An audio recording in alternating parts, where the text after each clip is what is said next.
নামাজের সামনে দিয়ে যাওয়া আসা করলে কি 40 দিনের ইবাদত নষ্ট হয়ে যায়? ভাইরা আমার, কেউ নামাজ পড়ছে, তার সামনে দিয়ে হাঁটা চলা করা গুনাহের কথা, এটা জায়েজ না, বড় ধরনের গুনাহ।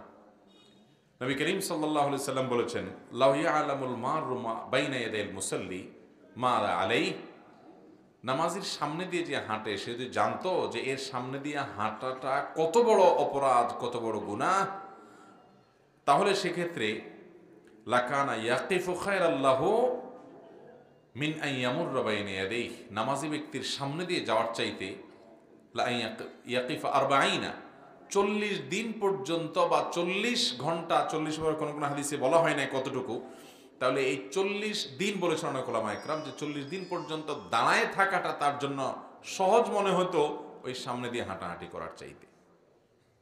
বুঝাতে পারছি?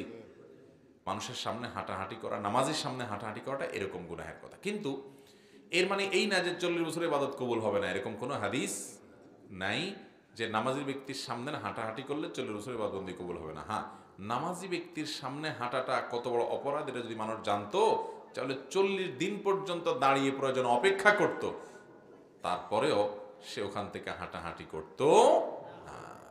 অতএব নামাজি ব্যক্তির সামনে হাঁটাহাঁটি করা থেকে আমাদের বিরত থাকতে হবে। তবে এখানে দুইটা পদ্ধতি আছে যেটা জায়েজ, আমরা জানি না।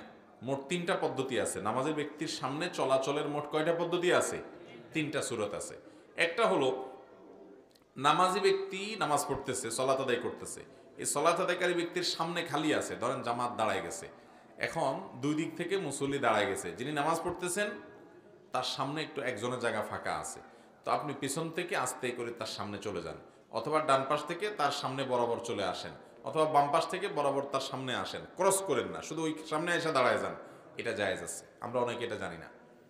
আবার আরেকটাও জায়েজ আছে, আপনি বসে আছেন বা দাঁড়ায় আছেন, আপনার পিছনে একজন সালাত আদায় করতেছে, তার সালাত ঠিক আপনি তার সামনে আছেন বরাবর, এখান থেকে আপনি কেউ ডানে সরে যান, বামে সরে যান, এটাও জায়েজ আছে, আমরা জানি না।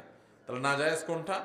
না জায়েজ হলো মুরুর, এই নিচ থেকে, অর্থাৎ সামনে নামাজের সামনে যায় দাঁড়ায় যাওয়া, এদিক সেদিক না যায় শুধু বরাবর সামনে দাঁড়ায় যাওয়া, এটাকে বলা হয় সুউদ, মানে সামনে দাঁড়ানো। আর সামনে আসেন সেখান থেকে আস্তে করে সরে গেলেন, এটাকে বলা হয় নুজুল, মানে সরে যাওয়া, এটাও জায়েজ আছে। নাজায়েজ কোনটা? মুরুরটা নাজায়েজ। মুরুর কোনটা? মুরুর হলো ক্রস। ক্রস বুঝেন? মনে করেন এই বরাবর নামাজি আছে, আপনি এই পাশ থেকে এই পাশে গেলেন, অথবা এই পাশ থেকে এই পাশে আসেন, এটা নাজায়েজ।